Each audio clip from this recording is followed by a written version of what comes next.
آزمون شهری دونویک بین کودکستان‌های شهر خوجند جنبست گردید. در آزمون کودکانی بالایاقت اشتراک نموده از روی 3 شرط بین هم قوازمایی کردند. مقصدی آن در کودکان بیدار نمودن حسی دانش آموزی و تربیت آنها در روحیه و تندرستی محسوب می شود. کودکان از روی شرط‌های سلامنامه، قرائت شعر و سراییدن سرود یا رقص یکه مهارت خود را به اعضای حکمان نشان دادند. سلام بر اهل تالار از دل و جان، سلام بر وارثانی اهل سامان.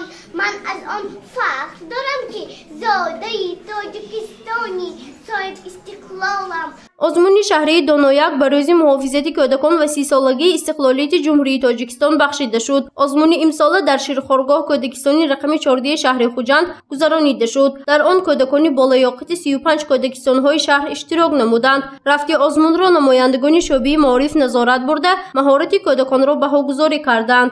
تاجیکستان جان و جان، مهر تو در دل و جان.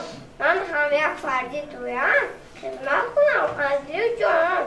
در جنبستی آزمون از بین اشتراکچیان 3 نفر غالب و 1 نفر صاحب شاه جایزه معین کرده می شود. مشاور شعبه معارف شهر خوجند مهینه اسمتوه میگوید غالبان با افتخارنامه و تحفه های خاطروی شعبه معارف قدردانی می شوند. آزمون همه سالها طبق نقشه شعبه معارف شهر خوجند در پای هر یک مؤسسه دولتی گذرانیده می شود. هدف از این گذراندن چاره‌بینی در کودکان از آوان کودکی در آنها بیدار نمودن حسی و تندرستی به وطن، حسی و تندرستی و خودآگاهی ملی می باشد، بخشیده به 30 سالگی استقلالیت دولتی جمهوری تاجیکستان.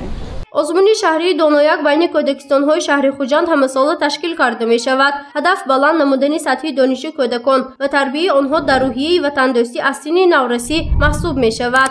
گزارش فرزانه شمسی و نسیم رحیموف برای برنامه اطلاعاتی خبر.